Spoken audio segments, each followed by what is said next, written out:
Within an ace of being count was he, delusive hopes that lure the common herd with promises of ease, the heart's desire. In shadows, dreams, and smoke, he always end. Miguel de Cervantes' Don Quixote is widely regarded as the world's first novel. Dostoevsky remarked that it is the final greatest utterance of the human mind. Written by a poor veteran of the Battle of Lepanto, Don Quixote opens with a statement of the goal of the book, to destroy the authority and influence of books of chivalry. As the story unfolds, however, it becomes clear that Cervantes' view of chivalry is much more complex. Welcome to the Great Conversation podcast. I'm your humble host, Adrian Joseph, and today I am equally honored and delighted to be joined by Dr. J. Corwin from the University of Cape Town to discuss Cervantes' Don Quixote. Dr. Corwin received his PhD in Spanish from Florida State University and is currently a senior lecturer in the Spanish department at the University of Cape Town. He has published an essential reader's guide to the works of Gabriel Garcia Marquez, which gives a wide-ranging but in-depth survey of the global debate over Garcia Marquez's fiction. Dr. Corwin, welcome to the Great Conversation podcast, and thank you for taking the time to be here today. Thank you. Thank you for inviting me. Cervantes' history of Don Quixote de la Mancha was written during the golden age of Spanish literature, which occurred from about 1550 to about 1650. The literature of Spain, which had previously looked abroad for its models, principally to Italy and France, had now become more original and authentically Spanish. Don Quixote consists out of two parts. Part 1 was published in 1605 and Part 2 in 1615. Part 1 deals with a series of adventures which reveal the essential attitudes of Don Quixote and Sancho Panza towards the world, and also reveals a good deal of contemporary Spanish life. Perhaps Don Quixote's most well-known adventure begins with the famous tilt with the windmills, which he takes to be giants. When Sancho Panza points out this error, Don Quixote says to his squire that he does not know anything, and I quote, of the business of adventures. He then charges the windmill and is thrown to the ground when his lance gets caught in the sail. Part 2 continues and concludes the story of the remarkable Don Quixote and his adventures. In his preface to the new work, that is the second part, Cervantes indicates the one reason why he wrote the sequel was that a second spurious part had been published in the previous year by a plagiarist. Cervantes was not only offended as an artist by the dull imitation of his work, but also deeply hurt by the malicious preface which showered abuse on Cervantes as a man and as a writer. So, Dr. Corwin, my first question for you today is, why should readers of the 21st century read a Spanish novel from so many years ago? Well, there's the relevance of the novel is, I would have to say, especially in this day and age where you have political movements that say up is down and down is up and this and that and the other, and there's such a motion within popular culture to dismiss objective reality that it would be good for people to be able to look back at something and see whether these questions have been addressed already quite some time ago, over 400 years ago. So by not reading, by not paying attention to these things, by not looking at history, they're reinventing the wheel. And I think a lot of this has to do with the advent of film and television and a basic laziness among people. In the era that Don Quixote was written, people still valued literacy. It was 1605. And we have to remember that by that point, written Spanish was barely 400 years old. Spanish was only written from the 13th century onwards.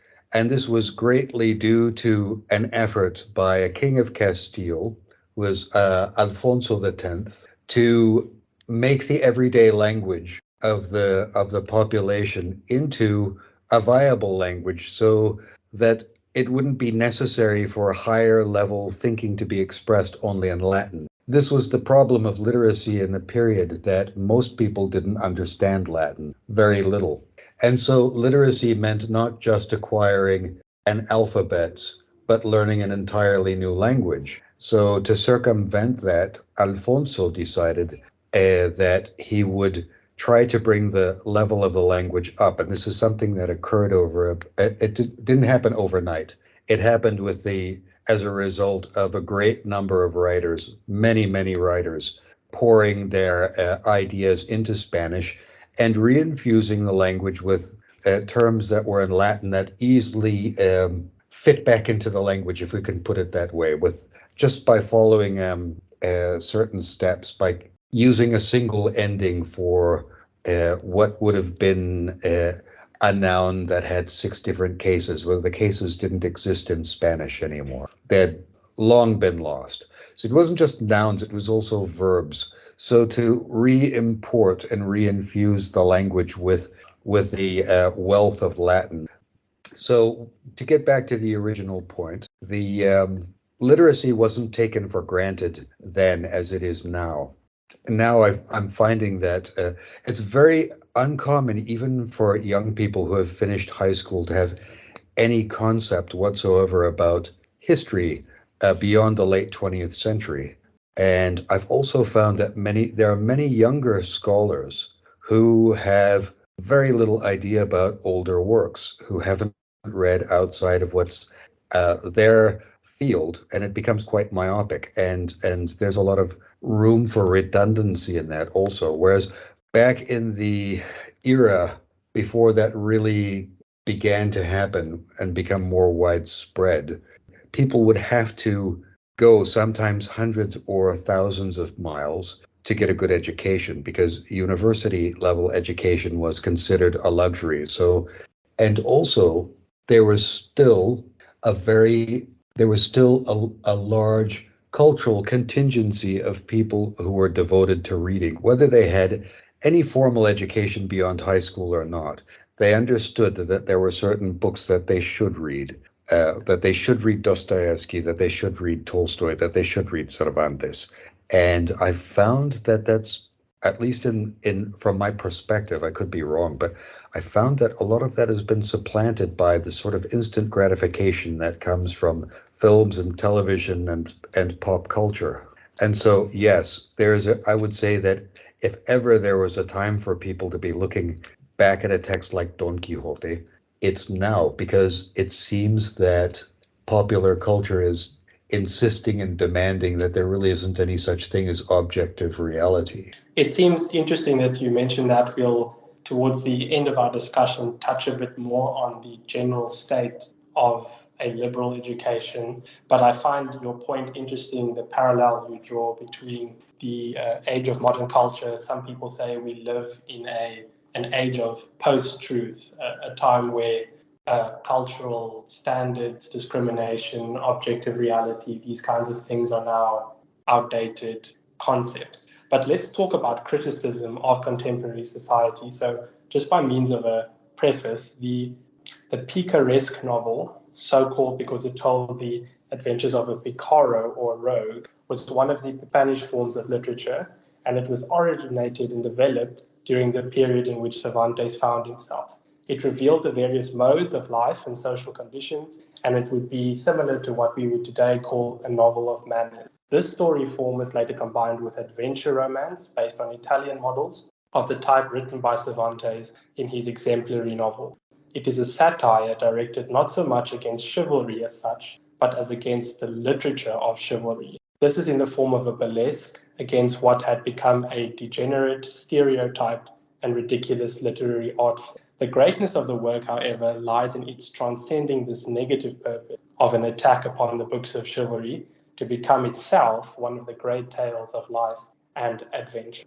So my second question then for you, Doctor, is Don Quixote a criticism of contemporary society? And what I mean by that question is, as we've said, Cervantes announces his aim to satirize third-rate imitations of chivalric romance. But is Don Quixote also a satire of contemporary society? We see in Don Quixote there's a lot of descriptions of various social classes, the problem of romance and marriage between different people. The clergy are also present and are not often shown in the most impressive light. And there's a surprising amount of talk about equality as well. So do you think when Don Quixote wrote the book, he wrote it in a reforming spirit? By that I mean he saw his own age as a depraved one and one in need of the honor associated with knight errantry. That's one level of reading where I see the major criticism of his society and of contemporary society is the criticism of the Inquisition. And this is a point that has escaped, I think, quite a lot of people. But Mario Vargas Llosa, who is a contemporary and Peruvian novelist and a Nobel laureate, mentions in one of his articles about how that novel, because it was in the form of a novel, was banned by the Spanish Inquisition. So it was not banned within Spain, but it was barred from distribution, printing, or any sort of publishing or sharing within the Americas, which was under the control of the government of Spain, but much more than that, by the Spanish Inquisition. And so Vargas Llosa pointed out that the novel was smuggled in wine barrels, and it was quite popular. Also, it's an important part of that is that it was, because it was the form itself was barred by the Inquisition. Within the Americas, the form of the novel was not allowed until each country individually had overthrown Spanish rule and acquired home rule. But let's go back to the 17th century now and the Inquisition. The Inquisition was already in full swing, and it had been for a few hundred years. So taking up Vargas Llosa's point about that, he also mentions a fact that's often overlooked, I think, which is that the reason that the Inquisitors decided that the novel was a terrible form was that it wasn't artistic, meaning it wasn't written in poetry, and also that it wasn't, let me see if I can think of the term. Was it edifying in some way? Exactly. Well, what they would have meant by edifying is religiously edifying or glamorizing the church. But what the Inquisitors had said or gave as a rationale for banning the novel as a form was that people could lose their reason from reading it. And this is where we have this major criticism that begins. So this whole idea of somebody losing his reason and going mad from reading novels is making fun of the Inquisition. But to your point about the Inquisition, I remember the Crucible in high school, and I found it interesting that during the Salem witch trials, it's based around that people were only allowed to read the Bible, Holy Scripture, and yet in that novel, there's also a great deal of succumbing to imaginings and losing a grip of reality and that kind of thing. Would you agree with that? Yes, yes. There is that trend, but this is still the age of monarchy, and there was really no such thing anywhere as democracy or democratic anything. I mean, we're still, if we think about that, the colonial rule in the U.S., which Arthur Miller describes in the Crucible, is still hodgepodge. You have these different communities. For example, the Rhode Island plantations, which later became the Rhode Island colony, was established by people whom the Puritans really didn't like, and they were Baptists like Roger Miller, and Quakers, people who didn't fit the mold. Well, they did have their own religious objections to the Church of England and to Roman Catholicism, but they weren't exactly the same objections as the people in the Massachusetts colony. It's a very interesting history how all of that evolved, but really the point that I wanted to make is that there wasn't any such thing as freedom then. Remember, this is before the French Revolution had taken place and before the American Revolution had taken place. So no matter what sort of freedom people thought they were running to, what they ended up doing was creating even more oppressive societies for other people. Let's talk a little bit now about literary criticism in Don Quixote. Besides the pure enjoyment of the story, Don Quixote also provides readers with an instruction in literary history and criticism. And we should note that the very aim and form of the work, that is a parody of chivalric romance, is in itself a form of literary criticism. But besides this implicit criticism, there are many passages of explicit literary analysis and interpretation that may be of interest to. And I just want to read a small part from Don Quixote, where Don Quixote is speaking to the canon, which is a religious figure. There's a scene where the canon criticizes these books of chivalry, but Don Quixote responds and says that these books of chivalry have, and as we've already spoken about, an edifying effect, an ennobling effect, according to him at least. So let me just read from Don Quixote, quoting from my translation. For myself, I can say that since I have been a knight errant, I have become valiant, polite, generous, well-bred, magnanimous, courteous, dauntless, gentle, patient, and have learned to bear hardships, imprisonments, and enchantment. And though it be such a short time since I have seen myself shut up in a cage like a madman, I hope by the might of my arm, if heaven aid me and fortune thwart me not, to see myself king of some kingdom, where I may be able to show the gratitude and generosity that dwell in my heart. For by my faith, Senor, the poor man is incapacitated from showing the virtue of generosity to anyone, though he may possess it in the highest degree. And gratitude that consists of disposition only is a dead thing, just as faith is dead without works. So what do you make of these passages in Don Quixote that give explicit advice, as it were, or literary criticism about classical unity, proportion, shape, and kind of lay out an ideal set of criteria for novels? I don't know if I would have understood that as a layout for novels, but rather as an argument against some of the silliness of the ideals of the Inquisition. Because, as you know, people who have a background that is exclusive to something like theology aren't necessarily well versed in literature. Anybody who can read can come up with ideas, but that isn't really what the study of literature is. So what I see in there is sort of a philosophical debate that's in play, and what it does is allow readers, a very good answer to silly ideas and demands that are really unfair and unfounded about writing. That I think that your comments ties neatly into our next question, which has to do with intentionality in the novel. So as we've already said, Don Quixote is directed against the chivalric imitation, in which the attitudes and the values of ancient chivalric tales have become ridiculous cliches and unbelievable extravagance. And so the literature which Don Quixote parodies of the type familiar to us in the stories of King Arthur and the Knights of the Round Table. And the French originals of these stories were translated into Spanish and Portuguese. And then from that, a whole literature of chivalric romance then develops in Spain. And we know the prototypical form that it takes. It's the legend of a perfect knight who, after various adventures and ordeals, wins the hand of a fair lady. Most critics agree, as you said, that Cervantes' humor, the butt of Cervantes' humor, is not necessarily these chivalric ideals, but rather the trashy imitations of chivalric romance and the effect that this will have on the minds of contemporary readers. So where do you think that intention the intention of the author should feature in our reading of Don Quixote? Should we just deal with the text as it appears on the page, or is Cervantes' intention in writing the novel an important part of our reading of it?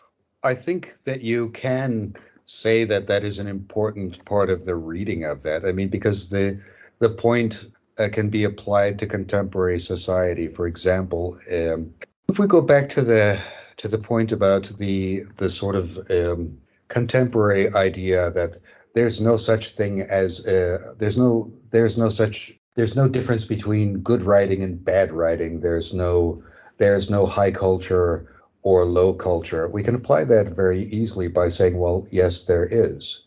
Because if you have these trashy formulaic types of things, I'm not going to mention any novels in particular, but we could apply that to television dramas or Hollywood films. And some people like me, for example, I haven't watched any in many years because I find the writing very poor, formulaic. If you know what's going to happen in the next scene, why bother? So in that regard, you could say that the point is still valid. I mean, it's that yes, you can be critical of things like that, which low culture, which is meant to make money and sell, which the Spanish books of chivalry did. They were very popular, but people need to take them in context, meaning that time these were written for amusement and entertainment. They weren't necessarily written to be taken as high culture. And yes, they are, some of them really are ridiculous, but they were intended to be ridiculous. They go far beyond the idea, these tales of King Arthur and the Round Table, because all of the elements of magic and the hyperbole that are in them are laughable. One thinks of the Monty Python variety of these satirizing these chivalric romances as well. Absolutely. Let's talk a little bit now about the different characters in the novel, and I think we'll start with Don Quixote and his characteristic idealism.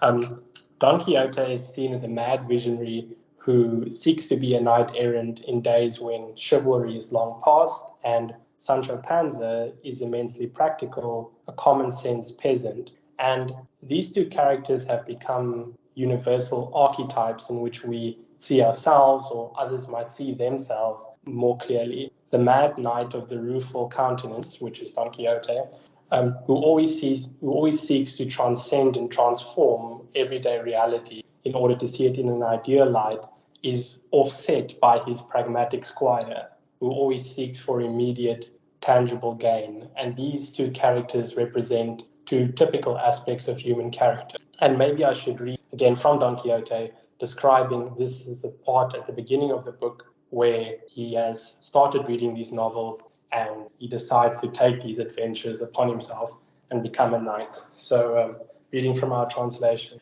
In short, his wits being quite gone, he hit upon the strangest notion that ever madman had hit in the world had hit upon, and that was that he fancied it was right and requisite, as well for the support of his own honour and the service of his country, that he should make a knight errant of himself, roaming the world over in full armour and on horseback, in quest of adventure, and putting in practice himself all that he had read of, as being the usual practices of knight errantry, righting every kind of wrong, and exposing himself to peril and danger, from which, in the issue, he was to reap eternal renown and fame. So, with regards to Don Quixote's character, my next question is Don Quixote as a hero split into two different personalities? Because we'll see later in the novel, many characters remark that Don Quixote can and does sometimes show common sense or even some solid wisdom when he's not gripped by this obsession about knight errantry. And do we, you think, as readers, have sympathy with a protagonist who is struggling to assert his ideal vision of the world onto reality? Well, if we're talking about the solidness of reality of his times, then yes, nobody likes oppression. And this is what the Spanish Inquisition was. It was oppressive. This is why, this is quite a brave book for this man for Cervantes to have written, because it's a lot of people who were critical of the Inquisition didn't come out on a good end of the stick. So yes, we certainly should. I think ingrained in all people who are not sociopaths is an innate sense of justice. So yes, of course we sympathize with him. Let's talk now about the common sense of Sancho Panza. One common reaction to the knight and his squire is, as I've said, that they represent polar opposites of human thought and character. Don Quixote embodies an utterly visionary, though noble idealism. He is pure imagination, whereas Sancho Panza represents a practical, though unimaginative common sense. He is pure pragmatism. But is there a sense, do you think that the two characters rub off on one another? Because whereas Don Quixote starts off quite idealistic, Sancho Panza starts off quite pragmatic, they do tend to rub off on one another. And there's all these comedic examples throughout the novel. And I think the most popular one is the dispute about Mambrino's golden helmet, which which is in fact a barber's basin, and that is in chapter 45. So how do you think the two characters, how do you think they act as foils to one another? Do they rub off on one another? Yes, they do. But I think if you look at the first volume of the novel, they represent obviously two different mindsets. One of them, which is Don Quixote, is he's sort of the embodiment of the silliness of this idea of the Inquisition, that reading novels could make people lose their reason and go mad. But the other part of it, which is of Sancho Panza is representative of how something like that sort of idea can take hold and gain a lot of authority, which is that he goes along with that and the madness all the way through because he thinks he can get something out of it. This is the subtext there in the novel that sometimes gets overlooked because of the layer of comedy on top. And we can still see that now. For example, if you look at social media, and I'm not trying to make any sort of point about what sort of decisions that people make for themselves. But let's say, for example, I think it would have been about a year to a year and a half ago, I started to notice people posting selfies with wreaths around them saying, I got my COVID-19 vaccination. I don't know why people were doing that exactly, other than to show that they were willing to go along with whatever was expected of them. And this is how I see Sancho Panza, or his character anyway, as going along with something because he believes that he can get something out of it, even if he doesn't agree with it. And he does not agree with it. He doesn't participate in Don Quixote's delusions. He does try to say, well, that isn't a monster, that is a windmill. And he does this many times throughout the novel. But he still goes along with it.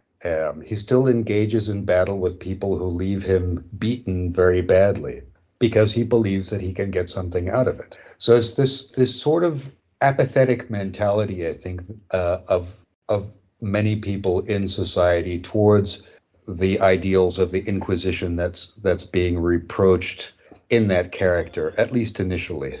I think I should mention for context for first-time readers that which Sancho Panza is supposed to get, as it were, out of his adventures with Don Quixote is an island, or the hopes of being the governor of an island. Yeah. And this is what some people say, Sancho Panza is supposed to be this representative of solid common sense. And although that is the case, he has this naivety in believing Quixote's promises to give him an island and as a reward for his partnering with Don Quixote. And that hardly seems consistent with common sense. And in fact, we mentioned Mambrino's helmet. And in response to the episode of Mambrino's helmet, the irritated barber remarks, and this is he's making a comment on how Sancho Panza has become affected by Don Quixote. He says, reading from our translation, so you are of the same fraternity as your master too, Sancho. By God, I begin to see that you will have to keep him company in the cage and be enchanted like him for having caught some of his humor and chivalry. It was an evil hour when you let yourself be got with his child by his promises, and that island you long so much for found its way into your head. So do you think that with regards to the influence that they have on one another, that it's maybe unfair to pigeonhole them as the idealistic character and the completely pragmatic character? I would say that it's probably wrong to characterize that way solely and exclusively, because there are the historical levels of meaning in the novel that have to be taken into account. You've mentioned before in another question about literary criticism, there's quite a bit of that in the novel, but you have to know Spanish poetry and Spanish novels and the novels of chivalry and that sort of thing to be able to and read it in the original, which is where I think a translation without a lot of footnotes would be very difficult. One can still enjoy the novel on a particular level.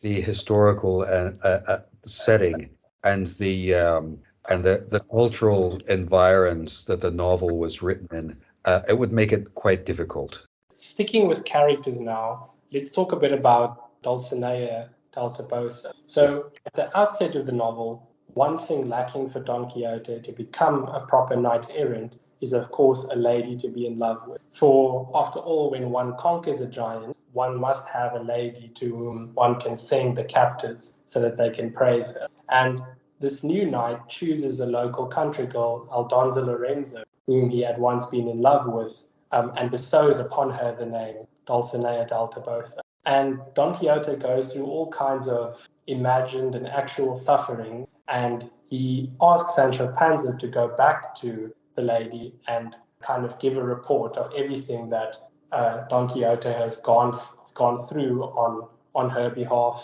as it were. But when Sancho Panza finds out that this exalted lady, this princess, is just a farm worker, a farm hand, Aldonza Lorenzo, he objects to Don Quixote and says, this is silly to send the captors of misadventures to kneel before her. This is just silly. And Don Quixote points out or responds to his sidekick by saying, and again I quote from the translation, "For all I want with Dulcinea del Toboso, she is just as good as the most exalted princess on earth. Is it not to be supposed that all those poets who sang the praises of ladies under the fancy names they gave them had any such mistresses? Thinkest thou that the Amaryllises, the Phyllises, the Sylvias, the Dianas, and all the rest of them that the books, the ballads, the barbershops, the theatres are full of, were really truly ladies of flesh and blood, and mistresses of those that glorify and have glorified them? Nothing of the kind. They only invent them for the most part to furnish a subject for their verses, and that they may pass for lovers or for men who have some pretensions to be so. And so it is enough for me to think and believe that the good Aldonza Lorenzo is fair and virtuous, and as to her pedigree, that is a little matter, for no one will examine further into the purpose of conferring any order upon her. And I, for my part, reckon her the most exalted princess in the world." So my next question is about this attitude that Don Quixote has of lady worship, or the concept of the eternal feminine. What are we to make of this aspect of the novel? In previous episodes, we dealt with, one thinks of Beatrice from the Divine Comedy and Goethe's Gretchen from Faust. What are we to make of this idealization of women almost to the state of a religious type thing? Well, he's taking the manifestation of what's been there in the novels of chivalry from within their context, which is a context of courtly love. But there's a lot of in it that's sort of ridiculous, especially with Aldonza Lorenzo, because she's, how would we put it? The way she's described as really over the hill and far, far past any youthful beauty she once had had. She's got hairs poking out of her chin, and she's pretty coarse looking. The whole idea of it is, it's ridiculous. But then at the same point, you have another episode with Marcella and the Shepherds, where you find that the idea of courtly love and of it even being possible for young men to die from unrequited love is addressed in full form. And it's taken apart, and all of the idealization is removed from that, because what's underneath that is dehumanization. This is where Cervantes was quite clever. I think he's the first writer who imbues a female character with a sense of independence there. And you'll recall from that scene that the shepherd, Grisostomo, dies of love, and all of his friends at his burial are angry with Marcella for rejecting him, and they blame her for his death. And when she speaks for herself, she's full of common sense. And the one person who takes her side and shows the logic of what she has to say is Don Quixote. So there's the other side of that coin. Yes, he sees himself as a knight in these delusions, but in an everyday situation, he doesn't. And he sees the ridiculous side of courtly love, which is, it isn't just ridiculous, but the dehumanizing aspect of it.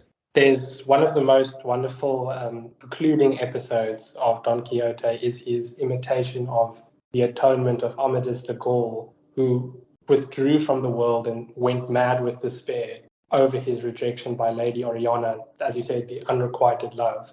And when Sancho Panza objects from his common sense standpoint that, Don Quixote has no such provocation or cause, Don Quixote responds to his sidekick saying, and I quote from the translation, "There is the point, and that is the beauty of this business of mine.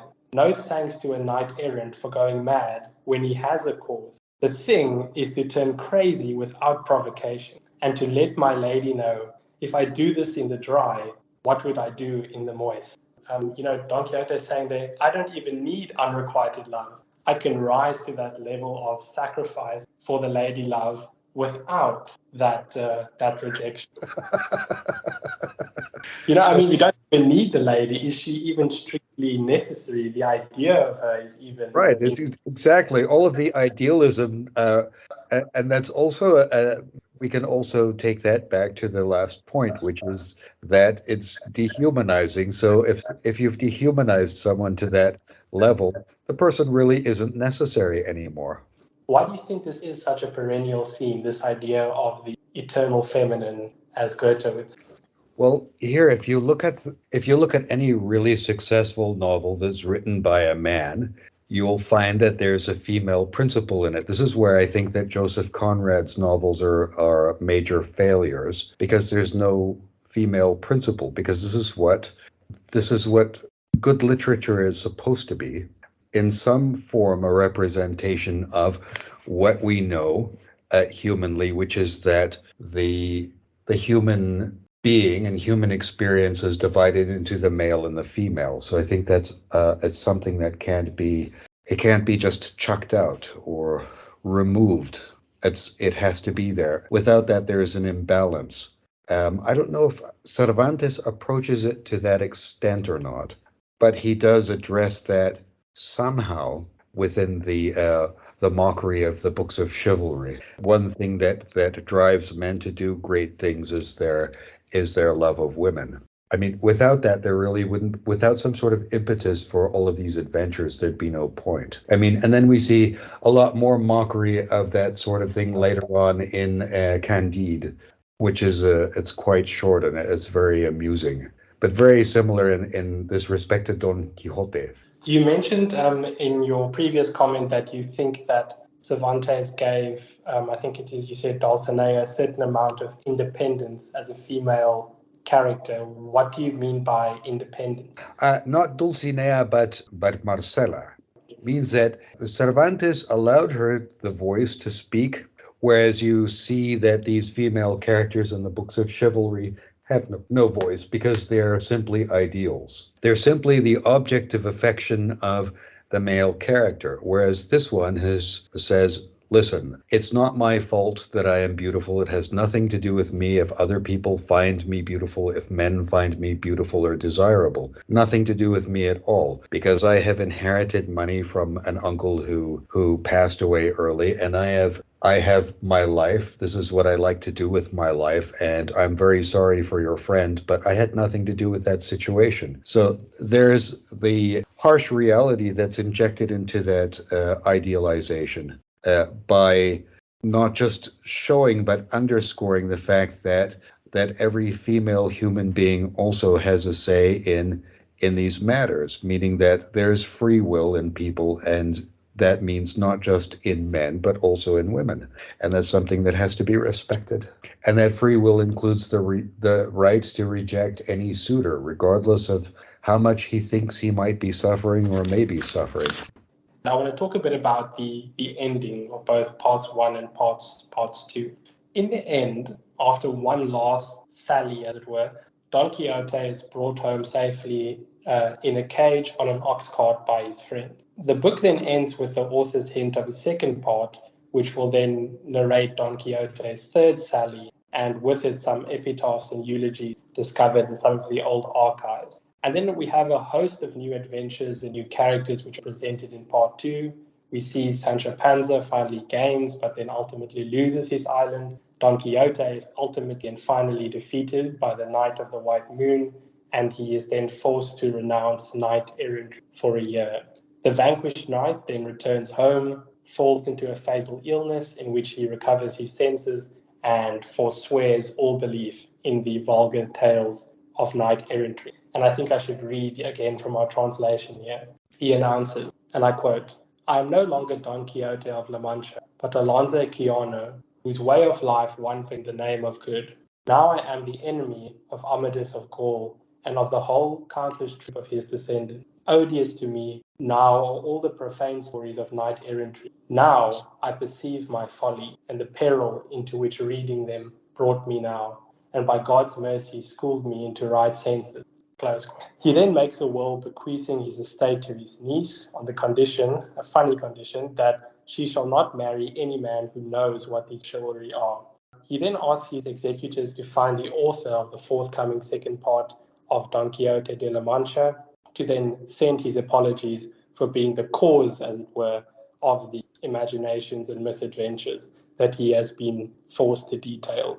And so Don Quixote then eventually dies in his bed after properly receiving the sacraments, and Samson Carrasco's new epitaph for Don Quixote closes with this, I think, a very poignant summary. "He for the world but little cared, and at his feet the world was scared.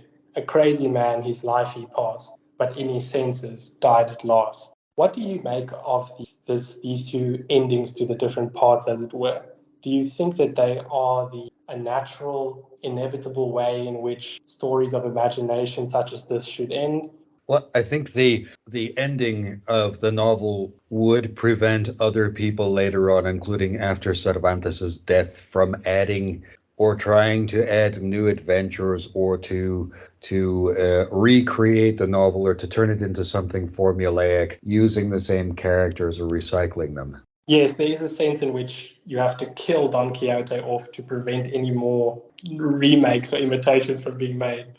You were speaking about if people get caught up in this imaginative ideal, do you think that the ending ought necessarily to be one of eventually coming into contact with the hardness of reality? I think everybody who's been through high school should be able to answer that one.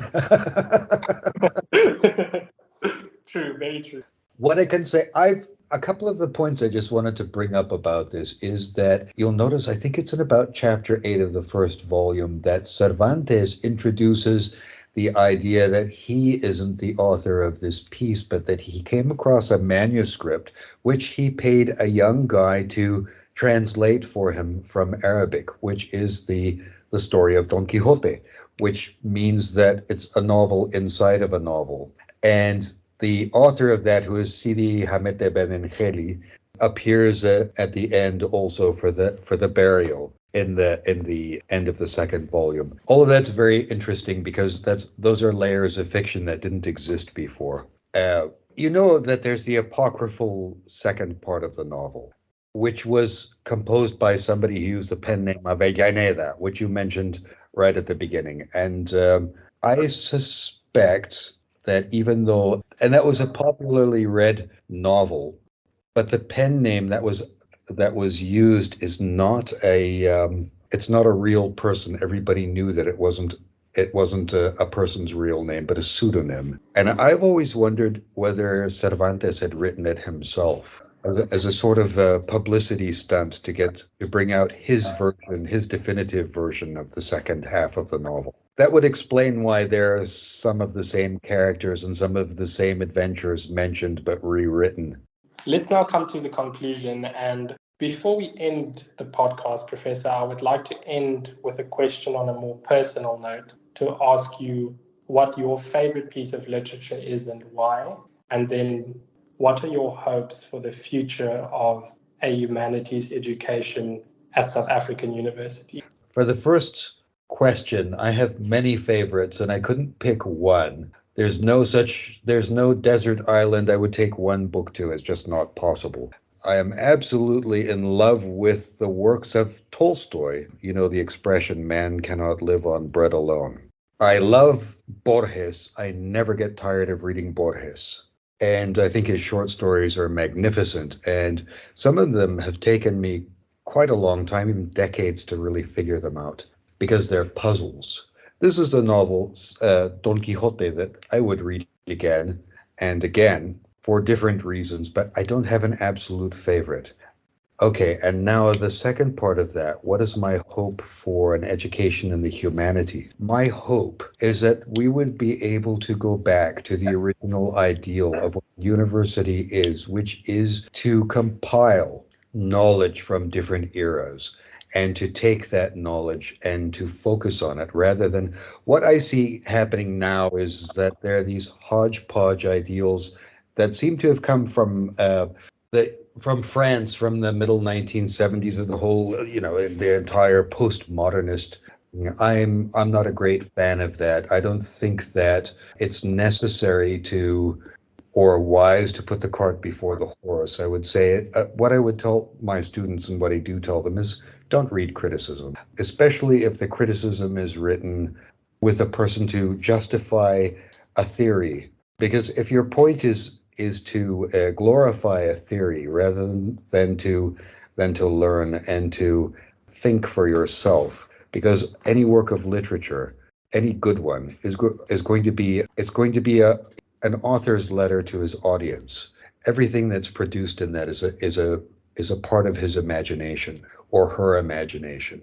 And so where you have original pieces and original thinking, even if they're compilations under the name of a single author like Homer or Lao Tzu, the idea should be to take the best pieces of writing, to study the best pieces of writing, to read beyond what's simply on the syllabus, and to maybe just get rid of secondary and the tertiary levels of criticism. We read because we should be looking for answers that other people have already come up with for us, good ones, better answers than we've been able to come up with. So it's learning vicariously through the works of others. So what is it that a good author is going to tell you? Well, a good author is going to tell you what mistakes not to make and illustrate them very well and in such a fine way that it doesn't seem didactic, but will make you wonder and think, and that you can build on that. This is why it's very common for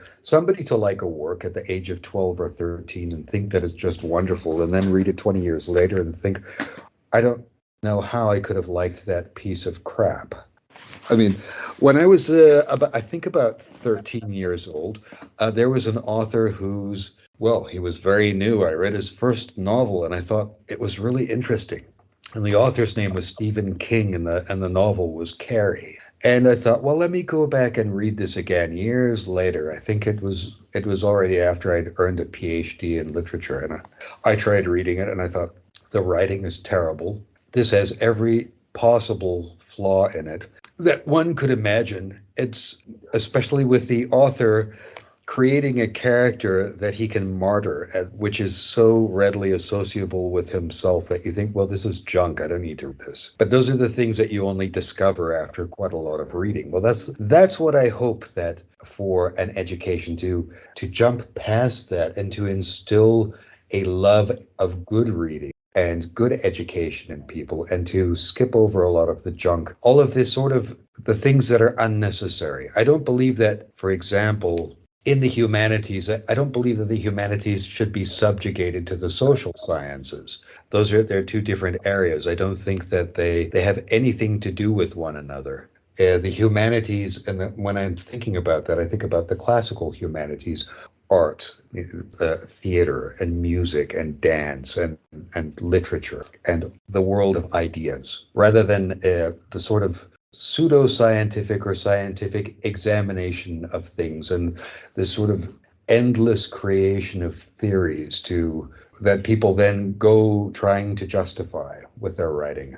Because I don't believe that a degree should be an end of learning, just a means to continue learning on one's own. Obviously, we're never going to be able to read every great thing that has ever been written. Some of the things that we read, we have to read in translation because it would take an eternity to learn the original language. But that shouldn't stop us from trying. The entire idea behind the humanities is to build on previous knowledge and continuous building on that. And that's what the love of learning has to be there, not the memorization of formulas and to then join a society that endlessly creates articles that few people will read, praising the same three people over and over again, and that ultimately, like for example, in the areas of literature is suffering an awful lot within the humanities globally as a great result of its having lost its base. And the rationale for it. The rationale for studying the humanities, I believe, should not be the glorification of Foucault, but looking at works of literature independently without imagining that there's a patriarchy or that everything is punishment and that sort of thing. Because I always feel what we need to do is give students a vision, an alternative vision, because I think that kind of writing, the theory building that you talk about, inculcates a very negative vision, if I can put it like that. And so I always think that what we need is a positive vision to show young people that there are these great works of literature, the touchstones of value, as Matthew Arnold says. Do you think that we need to spend more time articulating a positive vision in that regard? Yes, and I think it's actually quite easy for people who genuinely love literature. If you love something, you can teach other people how to love it. And if you don't, well, this is the problem. We have generations of people, a couple of them now, who've been trained in a particular way, who have taken over the entire field. Well, now when people say the humanities are on their deathbed, I think, well, look at what has happened. Look at the ideas that have been imported. Do they instill a love of writing and a love of knowledge? No, they do not. What I find there is an awful lot of egocentrism in those ideas. Paris is not the center of every universe. Knowledge existed long before that. I mean, this is why in the old days, for example, I was talking about Alfonso X. One of the things that he did in the 13th century is that he created what he called schools of translation, the translator school. And really what they were is circles of translators who could begin translating into the common language, which has become Spanish, great works that were only available in Latin, in Greek, in Arabic, and in Hebrew. And this was really the first Renaissance, or the beginnings of it. If we say, for example, this is one of the things I can also mention, is that one of the reasons I didn't continue with English literature or Anglo-American literature is that people could not explain to me why something was great. They would simply say, "Oh, well, so and such critic has said this is a great work." And I noticed over the years that people who were trained in English would say some of the same things. When I teach works of literature, I show students, okay, first you read this. Don't read any criticism, just read the story. Then what I will do with those stories is go through everything that I've studied, everything that I've looked at, and show what I think is the architecture behind it. And if that makes sense to them, and it normally does, then they can start to see it in a different light and say, yes, this is really great. I never thought about that before. I wouldn't have noticed this. I wouldn't have noticed that.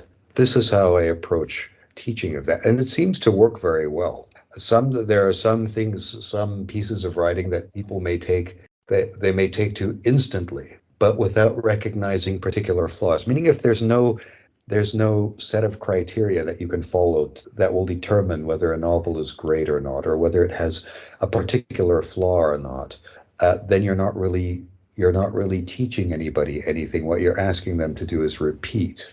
But if you could explain why something is great, and in a way that is believable, that has nothing to do with arrogance or some sort of pretense at knowledge that only the few and the anointed may ever acquire, then you can convince people.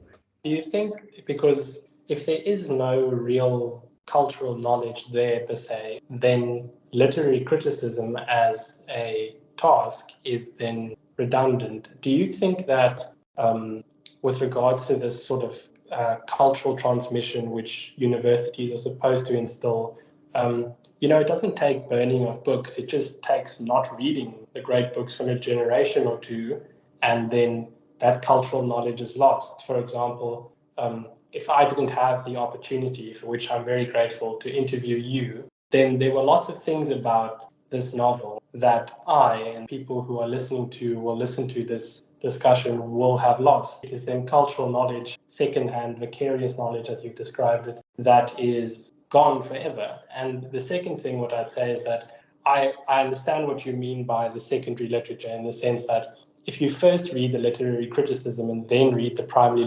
literature, what students tend to do is that they tend to read the views of the critic into the work, when what you should be doing is first, of course, reading the work and then coming up with your own views on it. Okay, well, Adrian, it's been very nice chatting with you, and thank you again for inviting me. I'll preface this, or well, it's too late for that, but I will say that I'm not a specialist on Cervantes. That is within my field, a side subject. There are specialists on Cervantes. Over the course of the years I've taken, well, during the studies, I had to take courses with specialists on Cervantes, and very often I found them, how should I say, they didn't have a very global idea about Cervantes necessarily, as much as their personal and particular love. I will also say that Don Quixote is the most successful of his writings, of Cervantes's writings, for a reason. I don't think he had another contribution to make, nor should he have had one. But what he did do with the novel is that he created the levels of architecture for the modern novel, meaning that he infused the historic, the philosophical, the religious, comedy and tragedy in this, but without a particular formula. What books of chivalry were before, even though they might have been called novels, they were basically stories. What were novels before Cervantes were simply stories, because they had a storyline. They might substitute for a story told at a campfire, whereas the Don Quixote creates something and the particular attraction that I have for it is discovering the blueprints underneath and the different layers of meaning that are involved in these different points of it. So I would say that I'm sort of an amateur at Don Quixote, not a specialist. No, but I take your point, and I still very much appreciate you taking the time to speak to us today. That is unfortunately all we have time for today on the Great Conversation podcast. Thank you again, Dr. Corwin, for sharing some of your valuable time and expertise to help enlighten us today. To our listeners at home, please remember to subscribe to the Great Conversation podcast, and do not forget to share the podcast with friends and family who may have a potential interest in great literature. Also, tune into next week's episode, where we will be discussing Shakespeare's Macbeth. Dr. Corwin, thank you very much. Thank you.